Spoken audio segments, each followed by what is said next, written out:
Hello and welcome to Katrinas Creations. This is the Friday edition, and I did not have anybody have any submissions for the getting to know you section today, so I thought I would do my own little section of getting to know you. And I'd let you know what the questions are if some of you are intimidated about wanting to participate in this segment. So I have my little questionnaire here. It is 10 different questions, fiber related except for 2. So the first question is, tell us about yourself. So most of you that have been watching for quite a while know pretty much about me, but I will try to share a little bit. I am 62 years old. I retired a year and a half ago, and I have not missed it a bit. I worked for a library system. I'm totally enjoying being home, and I've got enough keeping me busy with family and everything else going on. We are at that stage of life, so yeah, I'm enjoying that. And I've been married for 43 years. I got married when I was just after I turned 19. We have 2 children who are both in their 40s, which I don't feel old enough for that. And what I really don't feel old enough for is I have 11 grandchildren. 2 are girls, 9 are boys. My daughter has 7 children. My son has 4. My oldest grandchild, which is one of the girls, is getting married in in May. Yes, which you saw me making a blanket for a few weeks ago, and it was funny. I gave it to her at the bridal shower, and she looked at it and she said, "Grandma, it reminds me of my baby blanket," which is so funny because it was actually a pattern from the same book that her baby blanket came from. So yeah, I made those for her, and also made her some crocheted dishcloths, and then I got her some stuff on top of it, but I did make some homemade things. This is my 8th year on YouTube. In October, that will start my 9th year. I think it was October 22nd of 2016. So maybe I'm in my 9th year? It's 8th or 9th. I will look it up and let you know down here, but I think it's either 8 or 9 years that I've been on YouTube. So it's been a lot of fun doing this because I've gotten to know a lot of you, and not just from the different places in the US, but all over the world. So that's been fun because I feel like you're my little knitting and crochet group. So I've had a lot of fun there. And yeah, I sing, and I play a guitar and a banjo. Other strange facts about me, I wrote a book about homeschooling. I don't know if it's not in print anymore, but I don't know if there's still copies of it running around anywhere. But anyway, I did write a book about homeschooling because I homeschooled both of my children from the time they were in 5th and 6th grade until they went off to college. And they actually graduated from college, and I didn't mess them up too badly. So that's always a good thing. I think I learned as much as they did with homeschooling. It's like what didn't click when I was going through school myself, I learned when I had to reteach it to them. So it was a lot of fun. We enjoyed things, and science is not my strong point. Our science experiments with homeschooling were more like don't let this happen to you type of moments. We learned by disaster. But yeah, it was always an adventure when we had science experiments at the house. So yeah, we enjoyed that, and it was fun because we got to have like a close one-on-one relationship with our kids. And we still have a good relationship with our kids, so that's great. And let's see, one other weird thing about me, I got bit by a crocodile. Yes, on my finger. I used to have, when I was a kid, well, I say a kid, I was in my teens, I had a pet caiman. A caiman is a type of a crocodile. They're about this big. He was about a foot long. And a caiman is part of the crocodile family. They look just like a crocodile. They have a double layer of teeth on both sides. So even if they're tiny, they still have really, really sharp teeth. They have other interesting little facts about a caiman, or an alligator or crocodile. They have 2 eyelids. They have an outer eyelid and an inner eyelid for when they go in the water, so the one eyelid comes down and they can still see through it, but it kind of protects it. And they also have a flap in the back of their mouth, and the little flap in the back of their mouth keeps water from going down if they open their mouth when they're underwater. that comes into play with what happened with the crocodile. You had to feed the crocodile I got was apparently too young to have been really taken away on its own. So it didn't quite know how to eat. I had to take raw beef and put it on the end of a pencil, like the eraser end of it, and you had to put it in its throat and then use the soft end where the eraser was, push it past that little flap so that it could actually eat till it got old enough to learn to eat. It eventually could eat flies and things. But anyway, one day, one of its little eyelids had some goop on it, and so, not thinking, I reached over to wipe the goop out. Now, alligators don't see straight, they see out the sides like a rabbit does. So it reacted and thought it was food, turned around and clamped down on my finger. Now, a crocodile and an alligator, they can bite down with a lot of force, but they don't have the strength to release as fast. So they can bite down but not release quick. So he bit down on my finger. I reacted by jumping because, like I said, double rows of pinpointy little teeth, and the crocodile went flying across the room, and later, a couple days later, he died. My brother, being the loving brother that he was, said he died because he bit me, which was sort of truthful, but yeah. Anyway, yeah, I said he bit me and died. My brother said he died because he bit me. But anyway, yes, I've been bitten by a crocodile on this finger years ago. No, I have my entire finger. None of it came off, which is a good thing. Crocodiles also stink. Just a little clue. The water that they live in, even though you change it a lot, it smells like stagnant water. It was one pet that when it was gone, I did not miss it a whole lot. There was no tears shed for the crocodile. So that's the answer to question number 1.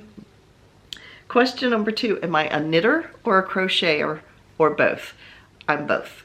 I started out when I was a child. I think I was in Brownies or Girl Scouts, so I would have been, I know I was under the age of 10. My mom taught me how to do a single crochet, and I made a little pot holder for a badge. Like I said, I think it was for Girl Scouts. So I remember making that. It was a little brown and white pot holder with a little flower. We made a little daisy, one of those little daisy, they were Afghans that were popular in the 70s, and they were a bunch of little daisies hooked together. My mom made a little daisy and we put it on top of the pot holder to make the brown look prettier. So yeah, that was my first project. And I knew how to do like granny squares. I had made granny squares.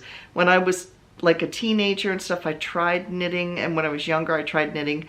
I knitted triangles with holes in them. I had an awful time maintaining my stitches and dropping stitches and stuff. At that point I couldn't do knitting.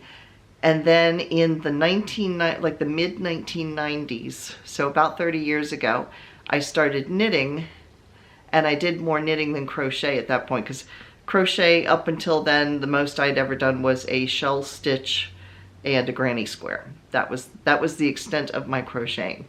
So I got into knitting, and I was exclusively knitting until, I guess it's been maybe 5 or 6 years ago, where I started noticing on the YouTube channel here that a lot of people were also crocheters. So I thought, well, maybe I should venture out into crocheting a little bit more to, you know, just to engage more with you all, because you were making things like that. So then I got into the crocheting end of it. So now I do both.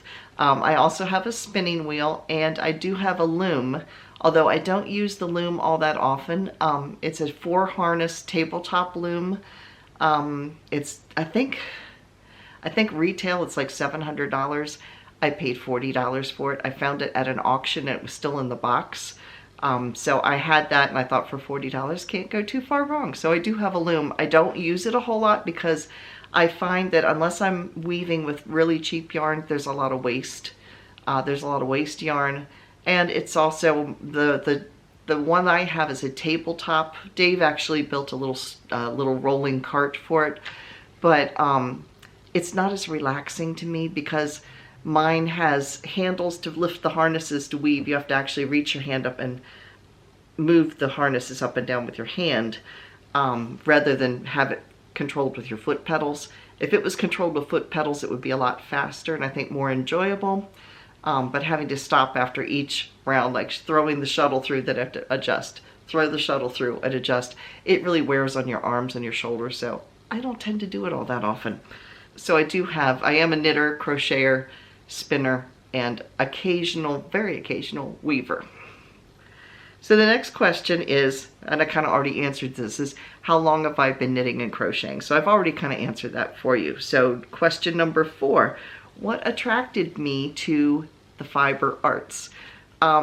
I have been interested in spinning and weaving and knitting and crochet since I was little.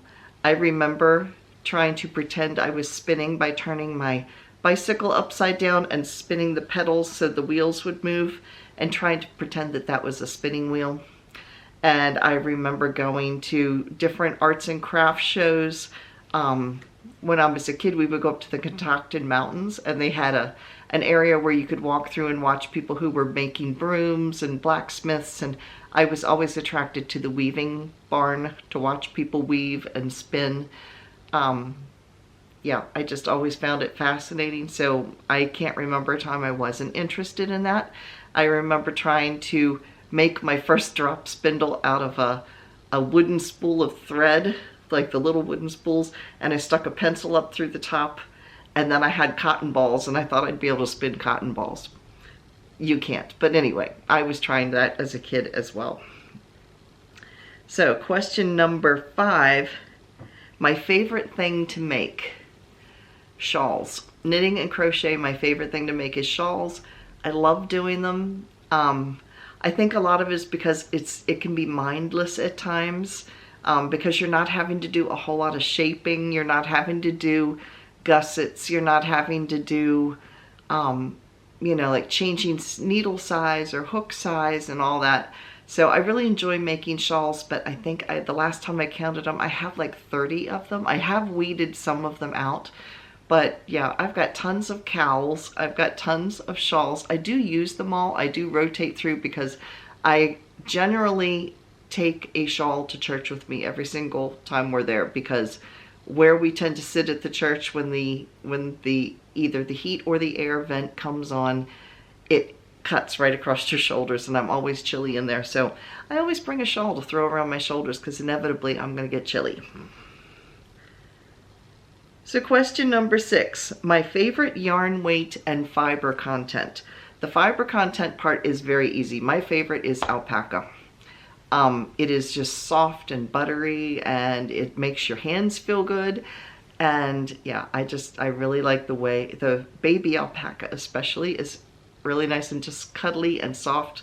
Yeah, and basically any yarn. I've actually had some synthetic yarn. Lion Brand used to make, they don't make it anymore, and it was called hand dyed. I've used it for some of the giveaways. It's 100% acrylic, but you'd never know it because it's extremely soft. So the softer the yarn, the more I like it. As far as my weight of yarn, not my weight, but the weight of the yarn, my favorite in the past has always been, at one point I enjoyed, it changes I guess, at one point I enjoyed lace weight because I actually enjoyed knitting and crocheting lace.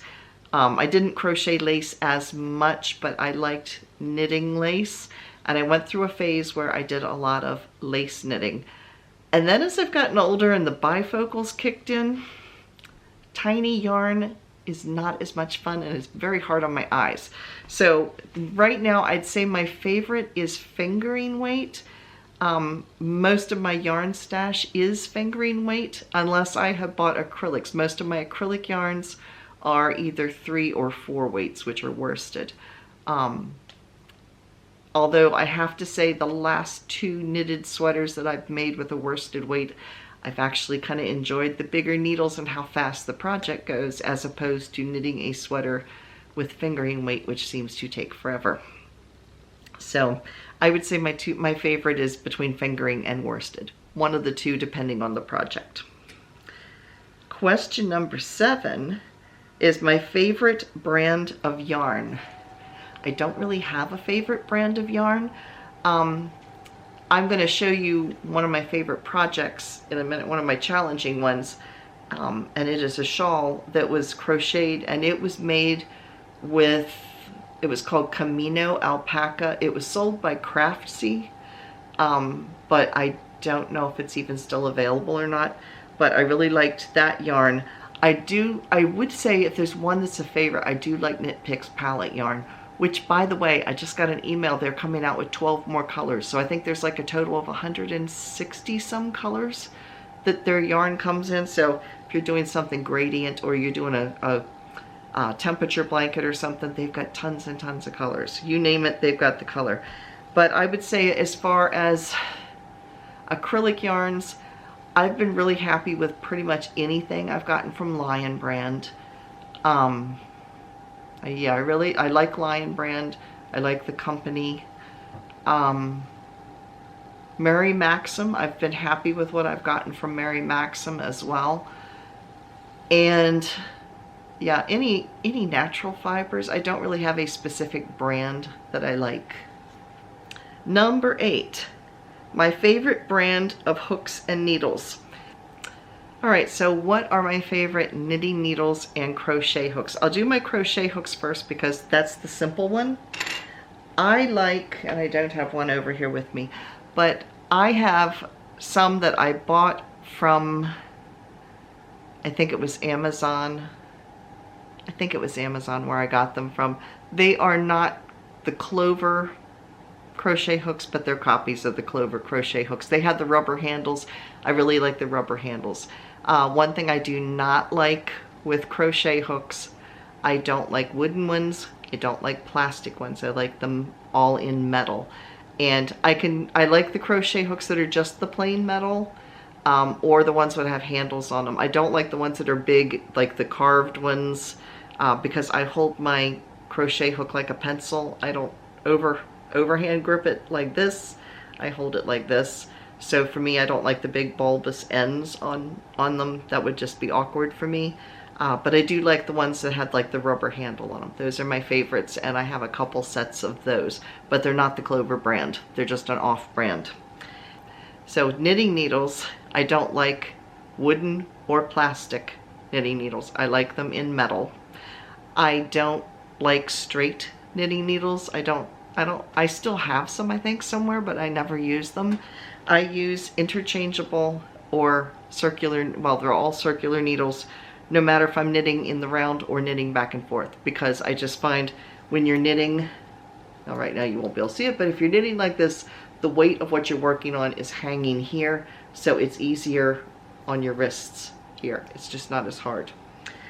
Now, my favorite knitting needles, I have two different types.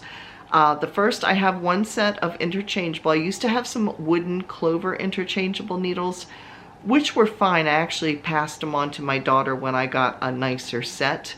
But like I said, I prefer the Clover interchangeables are wooden, and I just find they splinter. Yeah, I don't care for the wooden ones because they splinter, they snap. I do have some double pointed needles that are wooden. I've kind of weeded through and gotten rid of some of them because I just don't care for them. I've tried using the real thin ones for doing socks, and I've literally snapped the needles in half. So in my interchangeable needles, this one is my favorite. I'm just holding up one. These are carbons. So I can get it to focus. There we go. These are carbons. The end screws in here. They are part of Knitter's Pride, so any of the cords for Knitter's Pride will fit them. They're all universal ends for Knitter's Pride. They have the size engraved on the edge here, and it's also written in here. And they're carbon. The dark part here is carbon, and then they are nickel on the tips, so they have pretty good sharp ends on them. And the join is really smooth right here. So those are my favorite with interchangeable needles. And then fixed needles, these do not have a name. They're a Chinese brand. You can find them on eBay all the time. They're usually under $10 for the entire set. And the entire set is usually anywhere from, I think it was like between 10 and 12 needles all together. But here's what they look like. They are super cheap, but I love them in that the connection right here is extremely soft. You can just barely feel where the join is. It's very well done for cheap needles. Like I said, it breaks down to less than $1 a needle set. They might be more now, but when I bought them, they were under $10.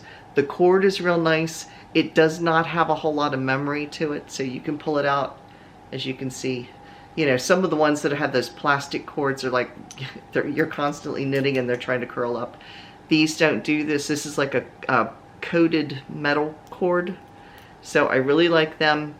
I don't know what the name is, but you can find them over on eBay all the time. Like I said, they come in a set with all the sizes. The only thing you do need to watch with them is they are Chinese sized. So there's no markings on them to tell you what size they are. So anytime I use them, I have to put them through a needle gauge to see double check the size before I use them. So, but otherwise they're great. I like the joins on them. So that was the answer to question 8. Question 9 is, what was your most challenging project? I have one of each. So the first one I will show you is my knitted project. And this one I have shown numerous times. Let me stick it on the hanger so you can see it a little easier. This is the Barton cardigan by Marley Bird. It is literally all cables. And here's the back. It is a gorgeous, gorgeous sweater. The original pattern was a 3/4 length sleeve, but I wanted a long sleeve because I don't see the point in wearing a sweater if it only has 3/4 length sleeves. What made this challenging, I mean, like I said, it is a detailed, there you can see the pattern a lot. But when you were knitting this, you were basically working off of 5 different charts at the same time, because there was a chart for this side of the sweater, this side of the sweater, the back, and then there is a gusset on this. You can see right here where the triangular gusset is. So that was a separate chart as well. So that was where the challenge was working off of 5 different charts at the same time. But it is a beautiful, beautiful sweater. Now my crochet sweater, or my crochet shawl, I take it back. This was done as a knit along, and I forget who did the knit along. I keep thinking it was J Hook and Crochet, something like that. But it was a knit along, and I did it, I think, around 3 or 4 years ago. And this is called the Flower Valley Shawl by Sis Homemade. And here's what it looks like. It is a free pattern on Ravelry, so if you're interested in making it, it is free. And this was all done with the Camina alpaca that I got from Craftsy at the time. So, and this was it. The part that was challenging was trying to understand some of the pattern. I did a lot of YouTube Googling for ideas for how to do some of these stitches.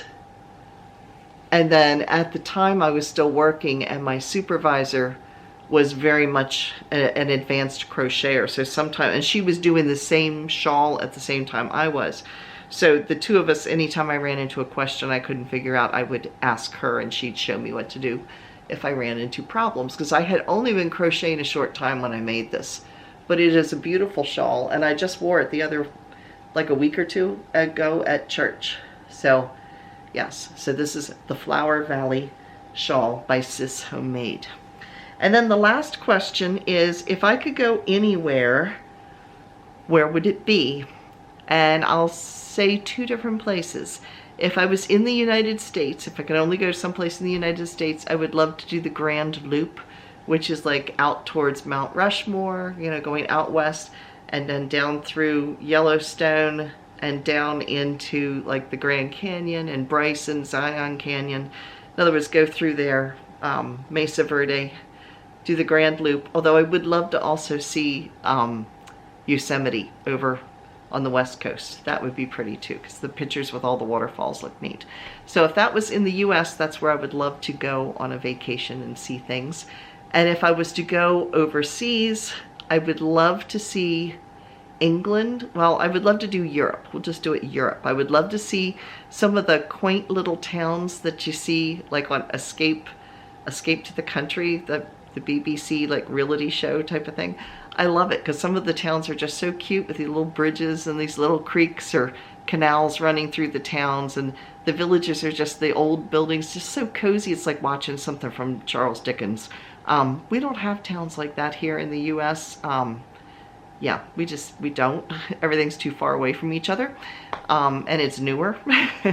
So I would love to see something like that, like the Cotswolds, things like that. It really looks pretty. But I'd also love to go to like Germany and Austria and see some of those towns, sample some of the food, and yeah, that would be fun. So yeah, if I could go to Europe, that's what I would do. I'd love to see Germany and Bavaria, Austria, those areas, and Belgium.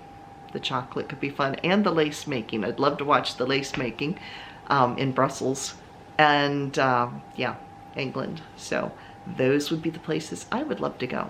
So I hope you've enjoyed this segment of getting to know me this week. If you would like to answer these questions, they're really not hard questions, you can contact me at KatrinasCreations@yahoo.com and just let me know you're interested. I will send you out a list of the questions, and you just send back the answers and send me some pictures to include, and I put it all together for you. So yeah, it's not intimidating at all. So if you'd like to participate, please get in contact with me. So I hope you've enjoyed this video. Please give me a thumbs up, and if you haven't already, push that little red subscribe button, and I will see you again tomorrow where I've started a new project. So yeah, it'll be fun to see what I've been up to this week. I've gotten a lot done. So I will see you then. Thanks again for watching. Bye, everybody.